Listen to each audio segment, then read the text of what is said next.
See the historic events of the next few weeks through expert eyes. A special one-hour briefing by ABC science editor Jules Bergman on the upcoming U.S.-Soviet space mission, Union in Space.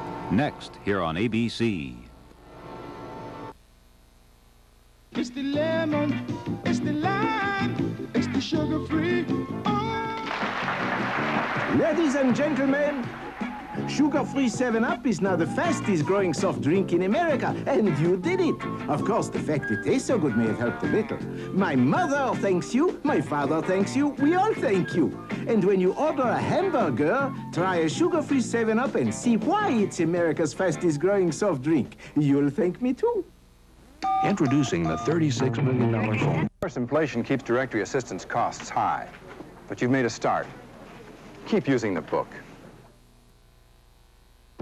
Put the very best ingredients all together with 99 years of brewing skill and dedication to quality, and you've got what we think is the best tasting beer you can buy. And put Olympia together with a great day of fun, and you've got the best of everything. You owe yourself the best beer in the land. Olympia. Beer doesn't get any better. Olympia Beer presents the 4th annual Ole Super Bowl Motocross, Saturday, July 19th, with the most daring riders in the world. McCullough, DeCoster, Aberg, and all the rest competing for top honors at the Los Angeles Coliseum. Be there. Dramatic fire rescue film at 10:30. Apollo Soyuz. How do you read? Soyuz, Apollo. Muy слышали, хорошо. Okay, I understand you. Да, muy слышали, очень хорошо. ABC News presents the joint Apollo-Soyuz test project, Union in Space. Brought to you by Western Union, the fastest way to get the word around.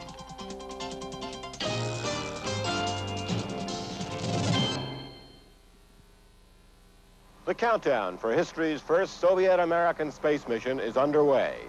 In less than 48 hours, this Tuesday, a Soyuz spacecraft will blast off, followed 7.5 hours later by an Apollo launch from Pad 39B behind me.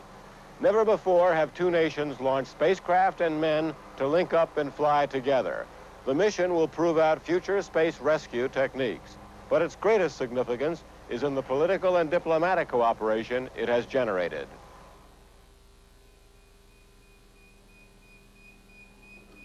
This is year 18 of the space age. It all began in October 1957 with the launching of Sputnik, a basketball-sized spacecraft that did little more than beep while sailing around the Earth in orbit. But that was enough. It was the first man-made object that had ever been put into orbit. And it was made in Russia and sent aloft weeks before America's first satellite, Vanguard 1, had been scheduled for launch. Vanguard blew up on its launch pad, humiliating the world's foremost technological power for the second time in weeks. The space race was underway.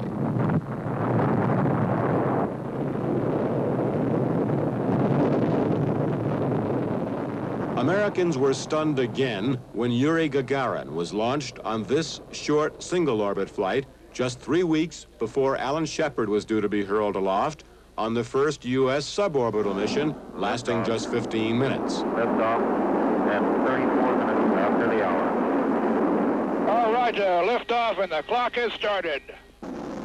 Less than 4 months later, Russia launched Germain Titov on a 3-orbit flight. Now 2 Russians had been in orbit, but no American. Godspeed, John Glenn. Not until February 1962, 7 months later, would America launch John Glenn on our first orbital mission. Roger, 0G, and I feel fine. Capsule is turning around. Oh, that view is tremendous. More orbital flights followed for both nations. There was one major difference. The U.S. had openly declared its goal was the moon, and with Project Gemini, perfected the rendezvous and docking techniques needed.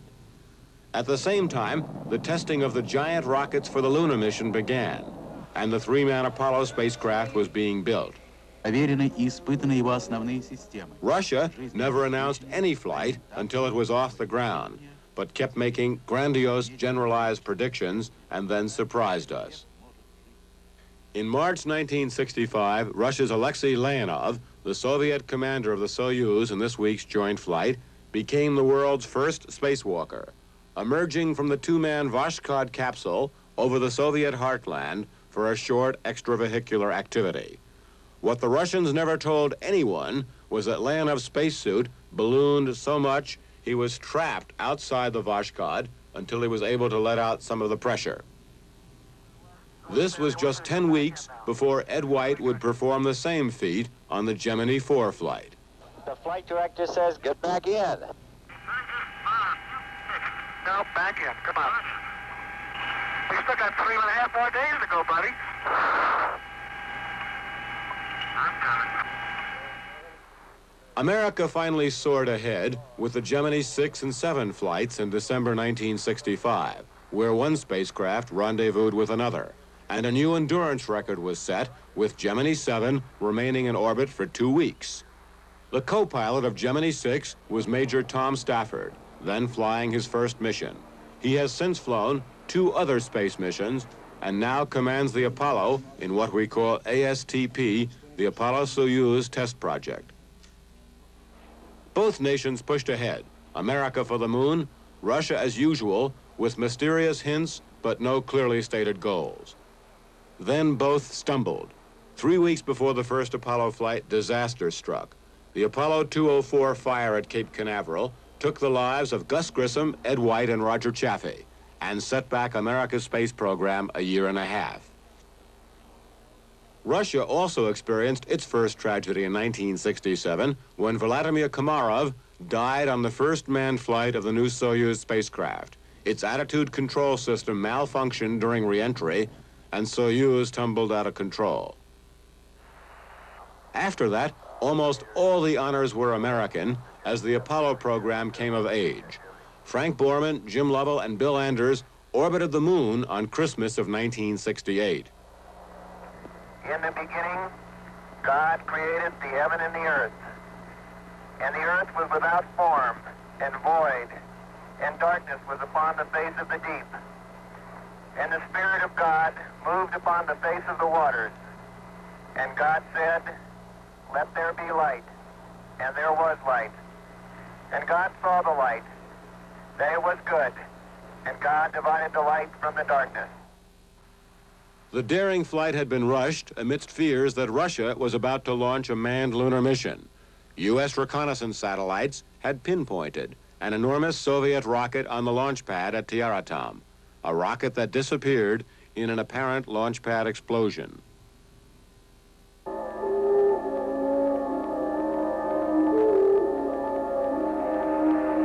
Tranquility Base here. The Eagle has landed. Roger. Then on July 20th, 1969, Eagle, the lunar module of Apollo 11, touched down on the moon, and Neil Armstrong and Buzz Aldrin set foot on man's nearest planetary neighbor. That's one small step for man, one giant leap for mankind. 5 more U.S. lunar landings followed. Russian spectaculars were conspicuous by their absence. Приблизилось время старта корабля «Союз-11».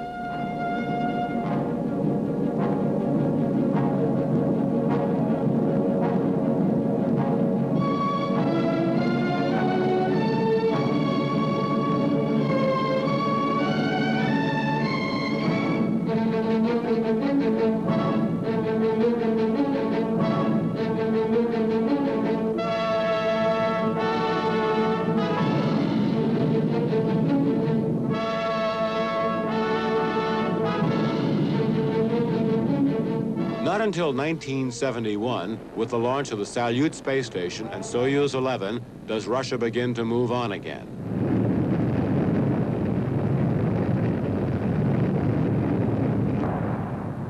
The first attempt to dock with the new space station had failed. The next Soyuz, number 11, succeeds. The goal is long-endurance flight. For 23 days, the three-man cosmonaut crew works away in the space station, exercising to keep heart muscles toned up for re-entry after their weightlessness. But after leaving Salyut, a hatch seal fails, and all three men die when explosive decompression sucks the oxygen out of their lungs. The film we are seeing here was in the film magazines that came back safely on board the ill-fated spacecraft.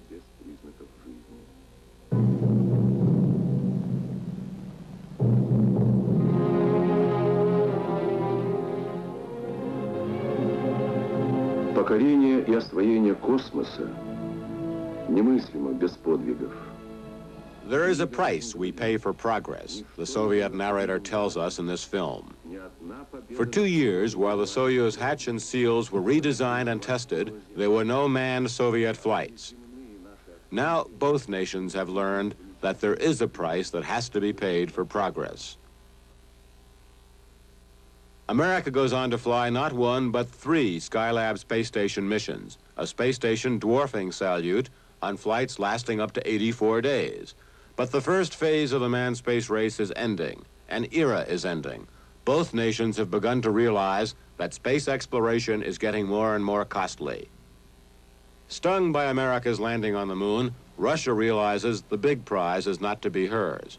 When America's first man to circle the moon is invited to Russia for a visit, the stage is set for space cooperation. Well, before we ever went on the visit, I talked to Secretary Kissinger and also to President Nixon about the possibilities of suggesting this and whether it would be useful in furtherance of their plans, and I got the go-ahead. And so we arrived somewhere in late June, or I remember we were there for the 4th of July. In the course of the 10 days that we spent in the Soviet Union, we discussed it off and on with Dr. Keldysh, the head of their Academy of Sciences, and also with several other of their scientists, and also suggested it to the president while we were there. Why do you think they became interested in flying a joint mission with us after all the competition there had been between both countries? Well, Jules, I can't really perceive why they want to do it. I would like to think it's because they really have a sincere desire for cooperation in a very, very expensive arena. And I think that the success of our American program probably indicated to them that they ought to cooperate. And so a new era begins, highlighted by detente. We have joined in plans for an exciting new adventure. A new adventure in the cooperative exploration of space, which will begin, subject to congressional approval of funding, with a joint orbital mission of an Apollo vehicle and a Soviet spacecraft in 1975. So Alexei Leonov and Valery Kubasov for Russia, and Tom Stafford, Deke Slayton, and Vance Brand for America were chosen as the crew for the world's first union in space.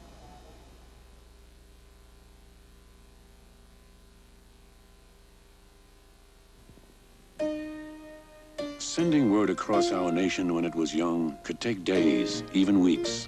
Rapid communication was impossible. Then, Western Union spanned America with wires, telegraph wires that could speed words across country in minutes. But today, a new barrier exists. Not distance, but words themselves. We generate words at an astounding rate, so fast that our ability to move them is falling behind our ability to produce them.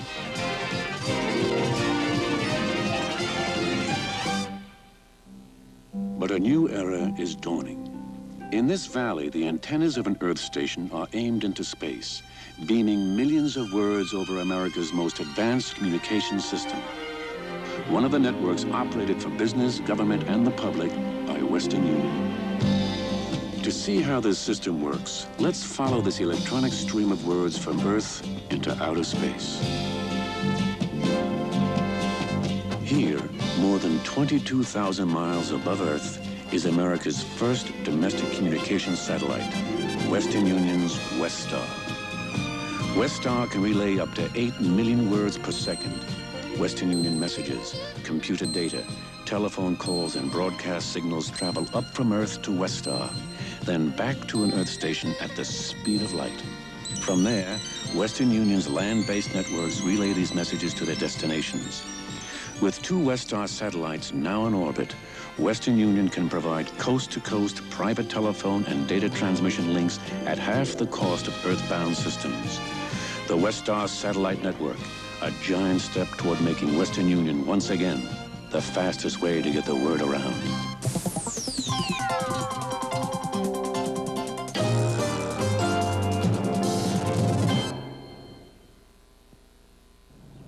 If Americans, after 6 lunar landings and space station flights lasting nearly 3 months, have lost some of their gee-whiz attitude toward space, not so the Russians. This soaring space needle in Moscow symbolizes Soviet enthusiasm. It is shaped like the ascending arc of a missile lifting off, with a rocket capping it, supported by workers and peasants. Dominating the base of the needle is a heroic statue of Konstantin Tsiolkovsky, the father of the Soviet space program. A largely self-educated peasant genius, Tsiolkovsky had been ignored by Tsarist Russia. From the turn of the century, he lived and taught in remote Kaluga, 110 miles east of Moscow. In its quest for heroes, Communist Russia discovered Tsiolkovsky, and he was brought to Moscow and honored to take his place as the guiding spirit of the newly created space program. Tsiolkovsky's home has been turned into a shrine, with his books, instruments, tools, and telescopes laid out even as if he was about to use them.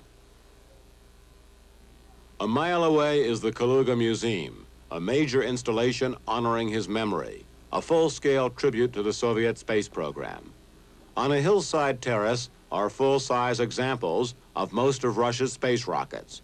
The scene is dominated by a Vostok rocket, identical to the booster that hurled Russia's first cosmonauts into space. Inside the museum are duplicate spacecraft and models of just about every vehicle Russia has ever sent into orbit or to the planets.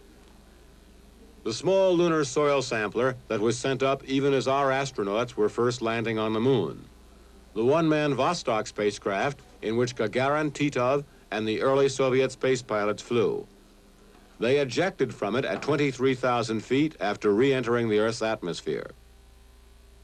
At the Moscow Space Exhibition, a lunar crawler that traversed the lunar terrain hundreds of yards to get soil samples. The Vashkod, with an improved landing system. It was able to carry 2 men because they no longer had to use ejection seats but could land in the craft. And then Soyuz, the latest Soviet craft, in which Leonov and Kubasov will fly the ASTP mission. There can be no doubt that cosmonauts are the modern Soviet heroes, almost unmatched. And no one is worshipped among the cosmonauts as is Gagarin, first in space and then a tragic death at a young age in a training accident.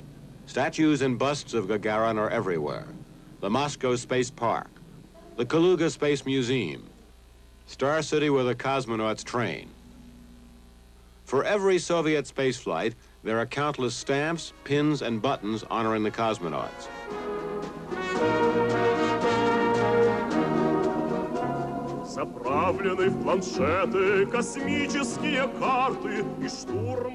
Soviet children join space clubs like Americans belong to the Boy Scouts. There's even a Soviet record devoted just to space.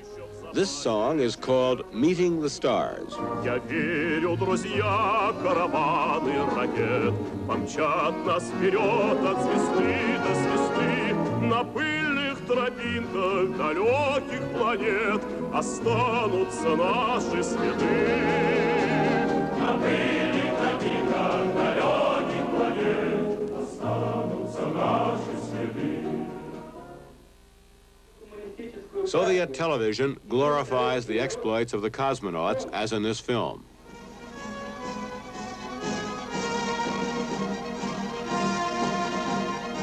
(1961), Yuri Gagarin's first and only spaceflight.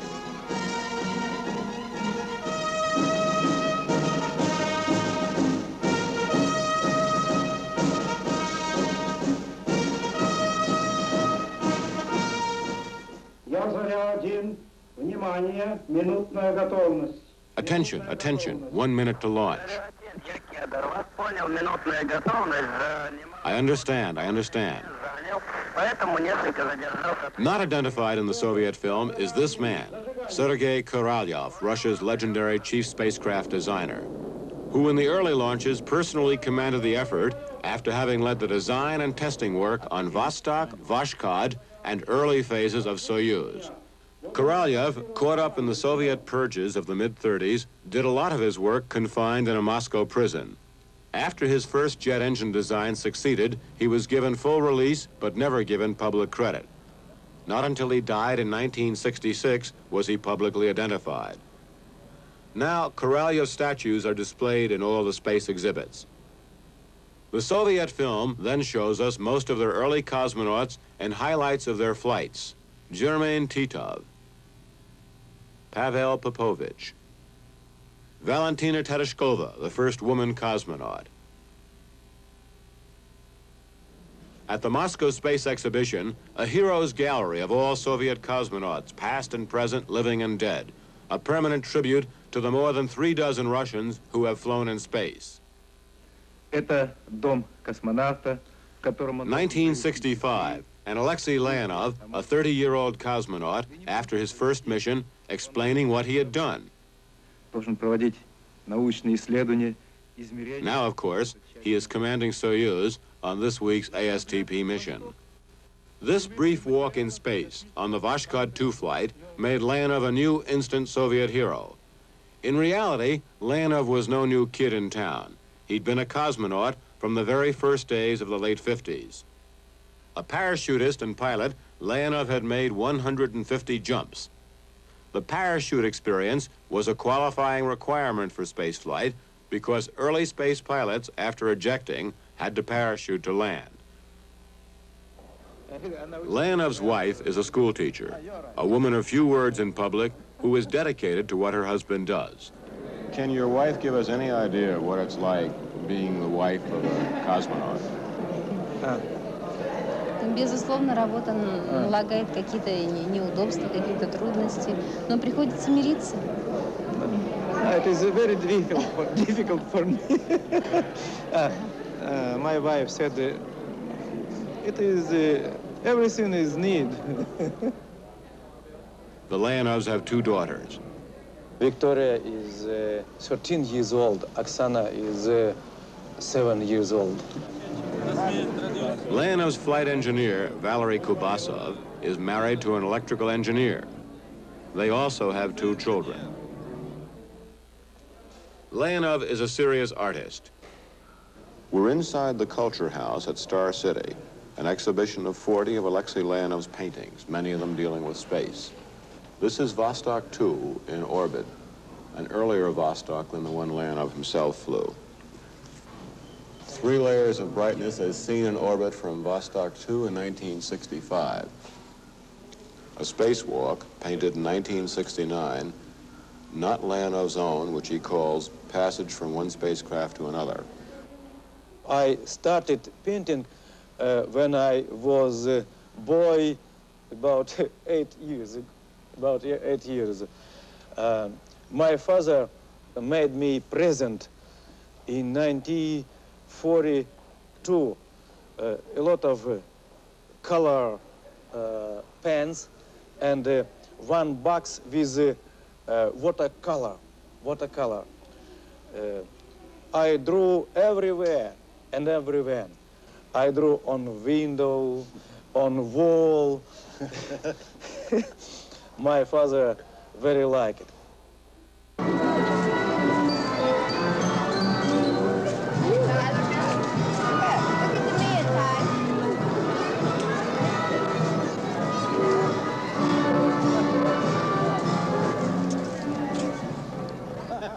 A highly sophisticated man, Leonov wears suits he bought in Paris, is a member of the Soviet parliament representing a Moscow district, and in contrast to the cold and stern image many Russians project, has been friendly and outgoing during his visits here.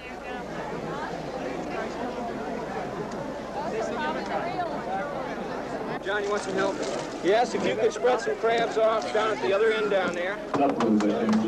A police department crab fest in Alexandria, Virginia, with President Ford and Soviet Ambassador Dobrynin.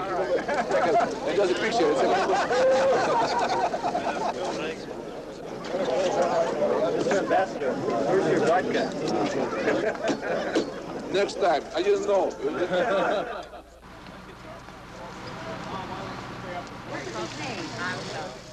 At the Alamo. What's your name?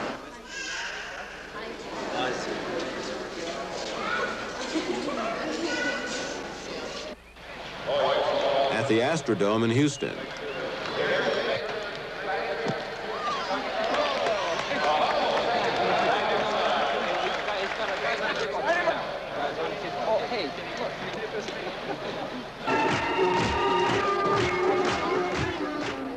A festival in San Marcos.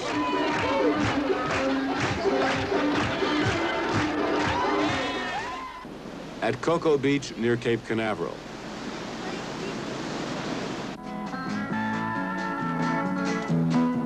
At a Texas barbecue, Lana stole the show, entertaining his hosts. Не слышны в саду даже шорохи. Все здесь замерло до утра. Трудно высказать и не высказать все, что на сердце у меня. Трудно высказать и не высказать московные вечера.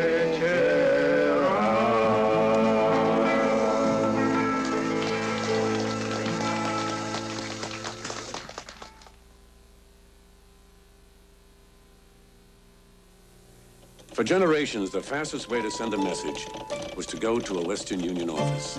But since then, the world has changed a lot, and so has Western Union.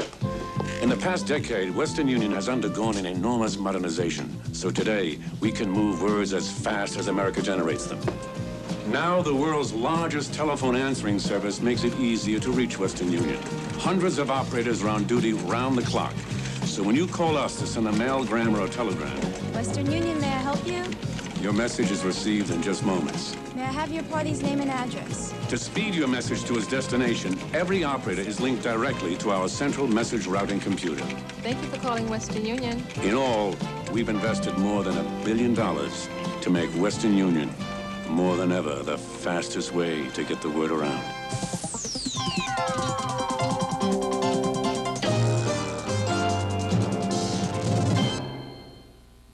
It's Comedy Week on the 3:30 movie. 2 years ago, it would have been impossible for me to be standing here. This is Vesny Gorodok, Star City, headquarters of the Soviet manned space program. The joint flight has removed a tiny bit of the deep secrecy that has surrounded the Soviet space program for many years. It is the most dramatic and the most visible sign of détente, the relaxing of tension between the United States and the Soviet Union. 25 miles east of Moscow, Star City is a military complex. The Soviet manned space program is tightly run by the Soviet Air Force. Star City looks like a small college campus. Only after America's repeated landings on the moon showed the Russians that they weren't supreme in space did the Soviet High Command begin to open up a bit. The Apollo-Soyuz test project is a big step in that direction. But there is still tight discipline and secrecy surrounding the USSR space program. At the same time, the Russians have made big concessions to show off the joint program, a program many think they embarked upon, at least partially, to show the world they had parity with the U.S. We're in the heart of Star City. They call this area the Gagarin Space Center, named after Yuri Gagarin, the world's first man in space, who tragically died in a jet trainer crash not very far from here in 1968. The cosmonauts live in the buildings right behind us. They train and get ready for flights in the other buildings also on this campus-like setting. The heart of the training operation at Star City is this simulator building, which houses mock-ups and spacecraft. The biggest thing here is the Salyut space station. Far from being a wooden mock-up, it, like the Soyuz simulators, is an actual spacecraft, which the Russians turn out in what has to be nearly mass production for space hardware. We're inside the Soyuz spacecraft at Star City. This is the way it'll look after Soyuz and Apollo have rendezvoused and docked and begun to exchange crews for the 2 days of the flight. Tom Stafford, Vance Brand, and Deke Slayton all will take turns here inside the Soyuz spacecraft itself, as well as in the docking module, while the 2 Soviet crewmen take turns inside Apollo. It's the first time any Western newsman has ever been inside a Soviet spacecraft, at Star City or anywhere else. Soyuz itself is really 2 spacecraft. The descent module, in which the cosmonauts launch and then re-enter and land, and the orbital module, where they live and work during the flight. Neither one is exactly large. Well, the Soyuz is different from Apollo, but it's certainly perfectly satisfactory. Be no problem. For a tall man like yourself, is it awfully snug? Well, it's snug, but you keep your knees up closer, Jules. It's adequate in size. It's adequate in size. How about the instrumentation and the safeguards as compared to Apollo? Well, no, they have redundant systems. Like you look over here, they have reserve batteries, and they have the buses split. We've gone over all the systems here, and they use the disciplines in space of having backup systems, interconnects. Would you buy this spacecraft if you had to launch in it? Sure, there's no problem. And we've been through all of their systems. They're specialists, and we've analyzed it, and to me, it's a good. I'm going to be flying it in space. How do you rate Soyuz as opposed to Apollo? Well, they were designed for 2 different missions. Apollo was designed to go to the moon, you know, and have systems fail out and get back, where this was designed for Earth orbit. If we designed only Earth orbit, Apollo would have been a lot simpler. Alexei, how do you rate Apollo as compared to Soyuz? Rate. Apollo. I know Apollo spacecraft, and I know Soyuz spacecraft too. 20 minutes ago, I said this is a very different spacecraft. The objective of the Apollo spacecraft is a mission to the moon. The objective of this Soyuz spacecraft is a mission around the ground. Okay. Okay. Which spacecraft would you rather fly, Alexei, or doesn't it matter? I like Soyuz spacecraft, and I like Apollo spacecraft too. I can fly. The astronauts' training was the furthest the Russians have ever gone in letting Western newsmen in to look around. The Russians had barely started this facility when ASTP was begun. They then expanded it. Some of the training methods and consoles are startlingly similar to those worked out by the U.S. Space Agency. Apollo Soyuz, how do you read? The crew may experience all kinds of technical problems, but the language barrier after 3 years of training isn't likely to be one of them. Долго стоит. Okay, I understand you. The American crew will speak only Russian. The Soviet crew will speak only English. We understand each other very well. When Tom speaks in English slowly, I understand too. When I speak Russian slowly, Tom understands me, I'm sure. I can see you've got the English mastered. But Tom, when you've docked, for example... Okay. When you've docked, how are you going to tell Alexei we are opening the hatch? Сейчас я открываю люк номер 1. We've equalized the pressure. Мы выравниваем давление из люк номер 1. Everything is normal. Все нормально. How do you read me, Tom? Отлично. Как слышите меня? I read you well, too. No 5 by 5. So I read you well. Хорошо. 5. 5 by 5. Loud and clear. Piloting language is really a universal language, is what you two are saying. Да, это самое. How about food? Are you both going to try each other's food? In Apollo spacecraft, we will eat American food.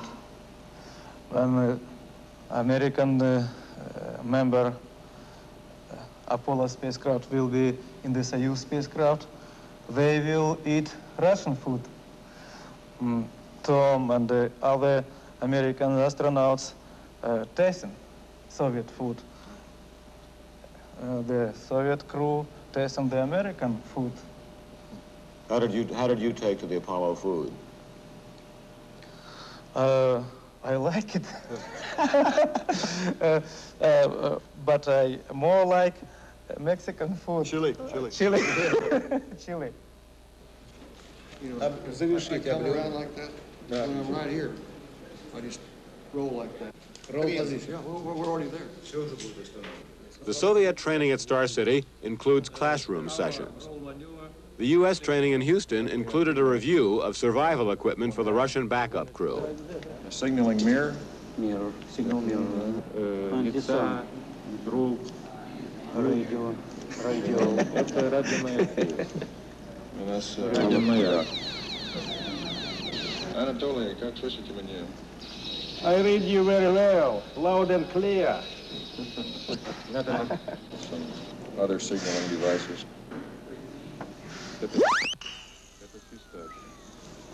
А, турбинка. Да. Сирена.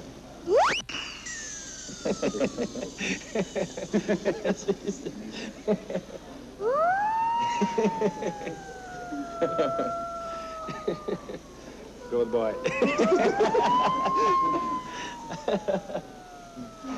Danger. This is the medical accessory kit. This is this material through here, and this part is here. Most of this is injectable drugs. В этом находится, значит, большинство находится в этом, да, остальные, значит, особенно уколы, находятся в малой упаковке. For example, let's go to him. Yes, we will. I think that's the way we approach it. We pretend now he is sick. We pretend he has gotten sick. I don't agree. Like a patient, he doesn't want treatment. Okay, first, you'll get his temperature. How many times does it? Open your mouth. Open your mouth.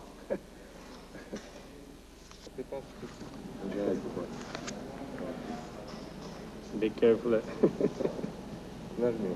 Okay, push in and then pull out.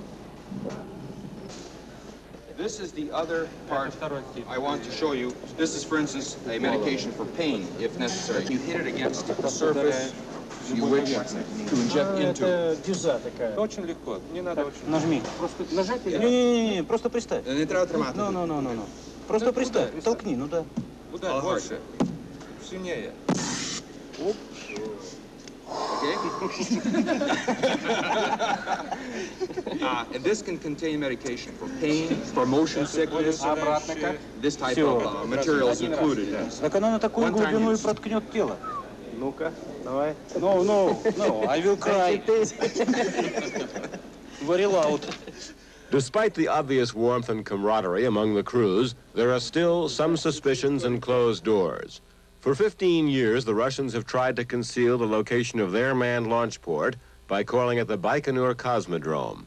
That turns out, as many of us suspected, to be just not true. Baikonur, in fact, is a city 135 miles away from the real launch site at Tyuratam. The Russians weren't even going to let the astronauts themselves look at Tyuratam, their launch center. But Tom Stafford laid down the law, declaring, if we don't see it, we don't fly the mission. And the Russians gave in. Our astronauts were the only Westerners ever to be allowed here, aside from Charles de Gaulle. And the Russians, to preserve the secrecy, flew them in and out at night in total darkness. It is a huge area, with Russia's long-range military rocket test stands and silos scattered over hundreds of square miles of high desert. Our astronauts never saw any of that. They were shown and got inside the actual Soyuz that Alexei Leonov and Valery Kubasov will fly into orbit, and inspected the rocket itself closely.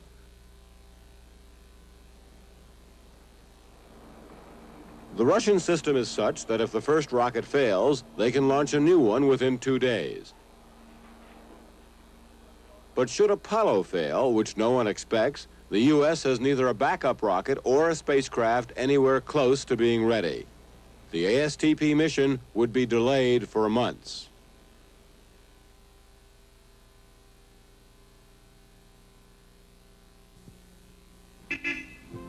Mrs. Ruth Fenton of South Pasadena, California, is about to receive a birthday message from her married daughter in Philadelphia. But this year's birthday greeting is special. Morning, Mrs. Fenton. Morning, Art. Oh, a mailgram. It's a greeting that came by way of Western Union's Westar, a communications satellite more than 22,000 miles in space. Yesterday afternoon, her daughter called Western Union and dictated a message. Next, Mrs. Fenton's mailgram bounced at the speed of light from coast to coast via Westar and arrived at her post office for delivery in this morning's mail. Westar can speed messages between points all over the country. Low-cost mailgrams. Another way, Western Union is the fastest way to get the word around. Good news, dear? Yes, Alex, the kids are coming west next month. Oh, that's great.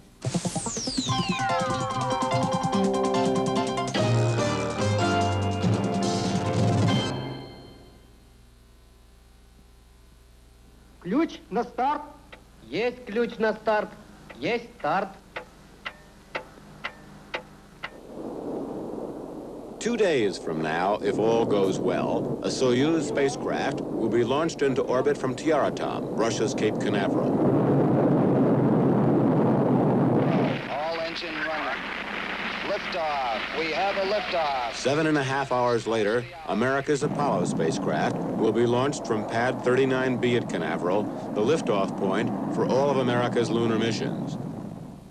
Then a classic space game of chase will begin, with Apollo in a series of rendezvous maneuvers to catch up with Soyuz, maneuvers that were perfected during our Project Gemini. Soyuz will be the passive target, Apollo the active pursuer, doing the engine burns to catch up with the Soviet vehicle. First, Apollo will maneuver to get on exactly the same planar course, then ever so slowly close in on Soyuz at a speed of less than 1 mile per hour. For the next 30 minutes, the two spacecraft will fly in formation, station keeping it's called, while the control centers and crews of both nations make sure everything is okay. After everybody is satisfied that everything is working, Apollo will inch forward for the actual docking. The world's first joint spaceflight will actually be joined, with the two vehicles linked together. A spacecraft named Soyuz. It's the Soviet word for union or rendezvous, and Apollo. The mission literally is a union in space. The most unique thing about it is this docking module, which links together the Apollo spacecraft and the Soyuz spacecraft after they're in orbit. To make it happen, both nations had to agree on a common design for the docking module, which was built by the U.S. The docking device or adapter, which links together the Soyuz spacecraft and the docking module in orbit, is an improvement over the previous devices used by both nations. We should see it all happen this Thursday, just after 12 noon Eastern Time, 7 p.m. Moscow time, when the final docking takes place over Germany. Both Apollo and Soyuz will be sending back live television pictures to Earth via the Applied Technology Satellite, positioned 22,000 miles over the Earth. The pictures will be relayed to the U.S. and Soviet control centers, and from there to the networks and your home screen. For the next 3 hours, the crews will be getting ready to cross over to the other spacecraft. Alexei Leonov and Valery Kubasov will lower the pressure inside Soyuz from its normal 14.7 pounds per square inch to 10 pounds, to be sure neither crew gets compression sickness or the bends. The American crew will have checked out the docking module, and Tom Stafford, the U.S. commander, will be waiting for Leonov as he opens the hatch on his side and enters from Soyuz, just as they did during this training in Houston. During the 2 days Soyuz and Apollo fly together, each crewman from each spacecraft will switch over to the other nation's vehicle to visit, perform experiments, and eat together. The primary mission objective, as stated in Article 3 of the joint U.S.-Soviet agreement signed in 1972, the testing of joint rescue methods and the new docking adapter. The goal, more simply, is to enable the rescue of stranded spacemen from any nation and to lay the foundation for future joint flights, some already being talked about. When they meet 137 miles over the Earth later this week, it will be the first time the 5 astronauts will have seen each other since their last training session 2.5 months ago. Our astronauts have visited Russia 3 times, the cosmonauts came here 3 times to practice on mock-ups and simulators of the spacecraft and the docking module. The whole world knew Apollo, but Soyuz was largely a mystery. We had a lot of questions about its lack of sophistication, its reliability, and safety after 2 fatal accidents in orbit. These 2 men, Colonel Anatoly Filipchenko and flight engineer Nikolai Rukavishnikov, are the backup crew for ASTP. They flew the Soyuz 16 mission this past December for 6 days. It was an exact rehearsal down to the hour of the ASTP flight.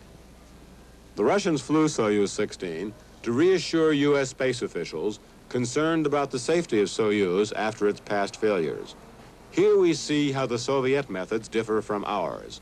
The rocket and spacecraft are mated and completely checked out inside this engineering building. 4 days before the launch, they are rolled out, still on their railcar transporter, to the pad. They're hoisted vertically to launching position.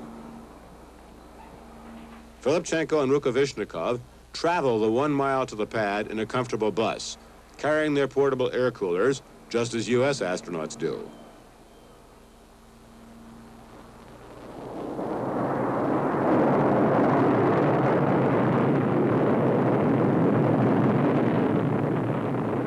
The launch was perfect, and by all accounts, the entire flight was a full success. The 2 cosmonauts had no problem in the orbital part of the flight, and then simulated the docking part of the mission. They carried a mechanical docking ring up with them, and using it, extended and retracted their part of the joint docking system, proving it worked. Just before coming back to Earth, they ejected the docking ring, leaving it in orbit, and here we see Soyuz backing off from the docking collar. A first, the first time we have seen a Russian spacecraft descending on its parachute. With huge open stretches, the Russians have always brought their vehicles down within their own borders on land and have no concern about coming down in a populated area. The U.S., with much less open land, has always used the vastness of the oceans for landing. The dust cloud we're seeing here is apparently snow and dirt kicked up by small rockets the Russians use at the last moment to slow the spacecraft before it touches down. After 2 successes, the next Soyuz failed, and the cosmonauts had to use their escape tower to get away from the rocket as it yawed off course. Some Americans still think the Russians have too high a failure rate. Out of 19 manned Soyuz flights, 5 have failed. 2 crews, totaling 4 men, have been killed, all during re-entry. 2 flights failed to dock in orbit, but the crews got back safely. 1 flight, that first Soyuz 18, was aborted during launching, but the crew got back. Comparing the Russian to the U.S. record, 2 out of 15 Apollo missions have failed. 3 U.S. astronauts died in the ground fire a month before the first Apollo flight. Apollo 13 failed in orbit, but the crew got back safely after flying around the moon. The breakdown, then, is that Apollo has had a 13% failure rate, Soyuz has had a 26% failure rate, exactly double. Captain Gene Cernan, who commanded America's last lunar flight and is special assistant to the U.S. program director, is nevertheless satisfied that Soyuz is now both safe and reliable enough for the ASTP mission. To me, it's not dangerous. There's nothing unsafe about it, or we wouldn't have come to the agreements, as I said earlier, that we have come to fly in the Soyuz spacecraft. And if you look at it today, Soyuz is a very operational spacecraft. It is going from Earth to space at regular intervals. It's servicing a space lab called Salyut, although not as big as Skylab. It is an effective spacecraft, and in fact, the Russians now have a forerunner to a shuttle vehicle operating today, and very effectively. What are the basic components inside Soyuz here? Well, in the orbital module here, primarily behind this big shelf, we have some gauges and some controls, but this is their environmental control system. This is their food for life, if you will, in the orbital module, where they get their oxygen and maintain their pressure and get their water and so forth. Food is stored in many containers like this, and they have them around here, and they have bags, much like we do for weight considerations like this, and they have right up against that bulkhead, a little, what they call a food warmer, where they can put tubular food in there and warm it up, and there's an awful great difference between warm food and cold food in space. We're inside the docking module, Gene. What happens in here? Well, the docking module, Jules, is where we go from our low-pressure oxygen to their high-pressure air, and we have to make a pressure change, step up to go into their vehicle and step down to go in our vehicle. So this is, in technical terms, is an airlock, really. Gene, what happens if things go very wrong and our Apollo spacecraft isn't safe or their Soyuz spacecraft isn't safe for re-entry? For re-entry, well, if there's any problems in space, the first thing we've agreed to, and we've practiced this, we've thought about it with the cosmonauts, is that we will immediately retreat to our own spacecraft and let those who are most familiar with the problem, the Soviets in the Soyuz and us in the Apollo, attempt to solve that problem. If it's a problem that is not immediately critical, like entry, there's a number of possibilities that could occur. It's conceivable that we could bring 5 men down in the Apollo spacecraft, but it really isn't planned, and we have searched every possibility, and we see no real possibility of this ever happening.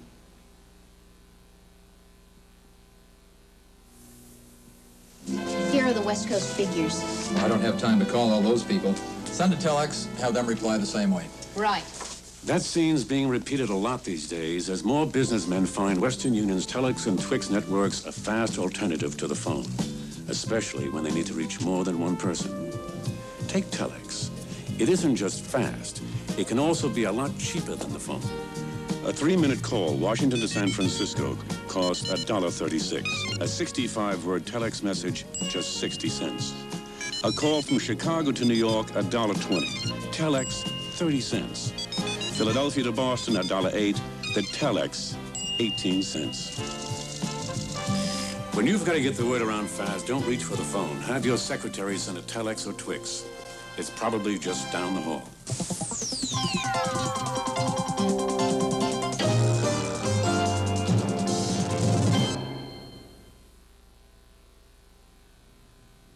After this ASTP mission, both nations will go their own way in space, but are talking about future missions together. The next step for the United States is the unmanned exploration of Mars, the red planet, millions of miles from Earth. America's Mariner 9 spacecraft orbited Mars in 1971 and sent back these tantalizing views. After years of analysis, scientists have concluded that Mars has an atmosphere, albeit terribly thin, and has enough moisture and chemicals so it could perhaps support some form of life. A month from now, 2 Viking spacecraft will be launched on an 11-month journey to Mars, aimed at landing and searching for signs of life and sending back close-up television pictures. Viking is scheduled to land on July 4th of next year, America's bicentennial date. Its mechanical sampling arm will reach out, scoop up soil samples, and they'll be analyzed with the results radioed back to Earth. Following Viking, the next planned U.S. space project is the Space Shuttle, with its first manned flights due in 1979 or 1980. Aimed at lowering the cost of space exploration, the shuttle, with a reusable orbiter spacecraft, will carry scientists into orbit, loft satellites, and bring back broken down ones for repair. It'll land much like an airliner on a runway at Cape Canaveral. Hundreds of shuttle flights are planned in the 80s to make space economical, NASA says. For the Russians, it'll be more Soyuz and Salyut flights for the time being. But both sides are now talking about other joint flights if ASTP succeeds. On the outskirts of Moscow, this historic and imposing estate. Napoleon spent his last night in Moscow here, and Catherine the Great once lived here. Seldom seen by Westerners, it is the home of the Soviet Academy of Sciences and the focal point for Russian spaceflight planning, where I talked to Dr. Boris Petrov, one of the leaders of the Soviet space program. You seem to be saying that there are proposals for talking between both nations, and that it's very likely there will be future projects. Yes, we shall have future projects according to our own program, as United States according to your national program, and our national program devoted to space research by automatic vehicles and by spaceships or space stations like Salyut programs. This program will continue, and in the development of this and to realize this national program, it's possible to find several items, several tasks to solve joint cooperation. NASA's Glyn Lunny, ASTP Technical Director, confirms that both sides are talking about future missions. I think where we now go is a discussion of what missions would be productive and useful for both of us to do jointly in the future. We will probably renew those conversations later on this year. In our case, we will be looking forward to operating the shuttle in the 1980s, and there are a whole variety of mission possibilities that opens up. On the Soviet side, they probably, for the near future at least, will continue to operate the Soyuz, the Salyut, and we will probably see advanced versions of those or perhaps entirely new spacecraft by the time the shuttle is operational. And I think the missions of the future will involve those kind of pieces of equipment. Deke Slayton, the ASTP docking module pilot. What is happening with their space program that you see? Well, I can only conclude that they're going on at a very rapid pace. They certainly aren't slowing down, and I would guess they're accelerating, if anything. And what do you see happening to our space program? Well, I think we're going to press on, too, but obviously we're kind of at a low part of the curve right now. I'm confident that we're going to get the space shuttle built and operating efficiently, and that space is going to become more of a routine thing. I think part of the problem in this country, we got to stop and go sort of a thing. We hit one thing like the lunar landing, you know, and that's got a lot of charm to it, and so everybody's behind it. But once you've landed on the moon, and you got a whole bunch of people say, well, so you've done that, what else do you want to do? They forget that wasn't really all it was all about. And so I think we've just got to settle down for the long haul here. And you know, the charm of first was long behind us, and people need to start looking at what's the long haul.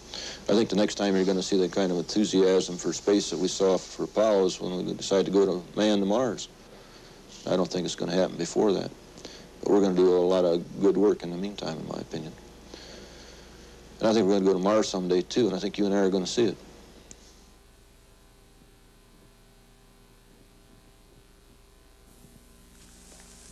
Western Union would like to give you a look at an office where new technology is moving our communication services right to the secretary's desk. This typewriter, for example, not only can type ordinary letters, but can send its own messages electronically. A simple switch connects this new communicating typewriter to the outside world through Western Union's information networks. Set the switch on Telex or Twix, for example, and within minutes, your message prints out at any of more than 500,000 teletypewriters in offices here and around the world, even at an office 8,000 miles away. Turn the switch again, and the same machine will let you send mailgrams to anyone in the continental United States and Canada for delivery in the next business day's mail. The communicating typewriter, another example of how, now and for the future, the fastest way to get the word around is Western Union.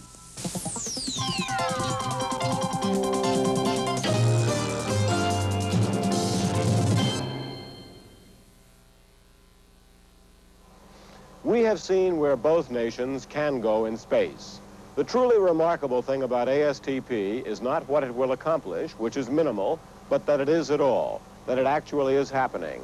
That two nations so politically different, two societies so long suspicious of one another, after 3 decades of confrontation in the Cold War, the Berlin airlift, the Cuban Missile Crisis, the prolonged and continuing conflicts in the Middle East and Southeast Asia, that those two nations can put aside their earthly hostility and distrust to work toward a joint future in space. That's what ASTP is really all about. Can Russia and the U.S. work together toward future flights? No one is sure, but so far the answer seems to be yes, if this flight succeeds. This is Jules Bergman at Cape Canaveral. Union in Space has been brought to you by Western Union, the fastest way to get the word around.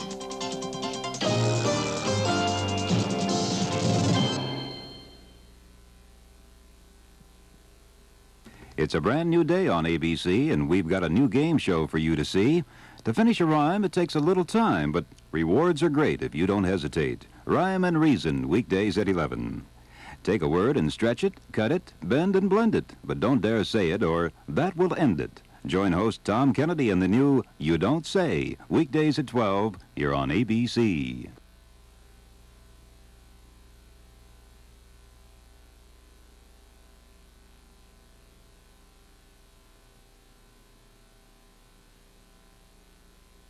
This has been a presentation of ABC News.